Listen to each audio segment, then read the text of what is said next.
హరి ఓం శ్రీమాత్రే నమః. లలితా సహస్రనామ పారాయణలో భాగంగా ఈరోజు అమ్మవారి నామం మూడక్షరాల నామం 896వ నామం కూటస్థ. ఈ నామంతో అమ్మవారికి నమస్కారం చేసుకున్నప్పుడు ఓం శ్రీ కూటస్థాయ నమః అని చెప్పుకోవాలి.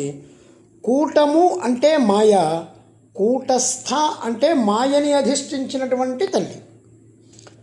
మాయాంతు ప్రకృతిం విద్యాత్మాయినం తు మహేశ్వరం అని చెప్పినటువంటి శాస్త్రవాక్యాన్ని తీసుకోవాలి. మాయే ప్రకృతి, దాని యందు చైతన్య రూపంగా ఉన్న తల్లి ఎవరంటే కూటస్థ. ప్రపంచమంతా కూడా మాయే. ఈ మాయా ప్రపంచానికి చైతన్యం పొందడానికి హేతువైన పరతత్వం కూటస్థ. ఆనందమయ కోశాది ఆవరణలతో అమ్మని గనక కప్పి ఉంచి సంసారంలో మనల్ని ముంచేటువంటి మాయయే కూటము, దాని అధిష్టాన పరతత్వమే కూటస్థ. ఇంకో అర్థం తీసుకుంటే కూటము అంటే సమూహం అని అర్థం. ఇంద్రియాలు ఒక కూటము, లోపల ఆలోచనలు ఇంకొక కూటము, ప్రాణాలు ఒక కూటము. ఇన్ని కూటాలు మనలోనే ఉన్నాయి. ఇన్ని కూటాలు పనిచేయడానికి మూలమైనటువంటి చైతన్యం ఏదైతే ఉందో అది కూటస్థ.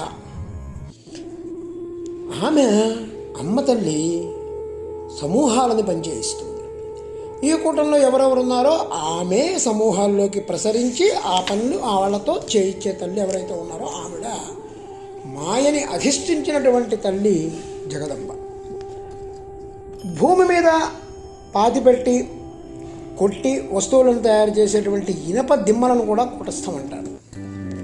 దాని ఆధారంగా అనేక వస్తువులను పెట్టి కొట్టి వస్తువులను తయారు చేసినా ఏ మార్పు లేకుండా అది మాత్రం స్థిరంగానే ఉంటుంది. ఆ పాతిపెట్టినటువంటి స్థితి అయితే ఏదో ఉందో అది స్థిరంగానే ఉంటుంది. దాని మీద ఎన్ని వస్తువులు తయారు చేసినా అది మాత్రం మారుతుంది. అట్లాగే ప్రపంచంలో ఉన్నటువంటి వికారాలన్నిటికీ కూడా అతీతంగా నిర్వికారంగా ఉండే తత్వం ఏదైతే ఉందో అది కూటస్థ. వాగ్భావ కూటము, కామరాజు కూటము, శక్తి కూటములో ఎందుకు ఉన్నది కనుక అమ్మ కూటస్థ. మంత్రస్వరూపిణి తల్లి.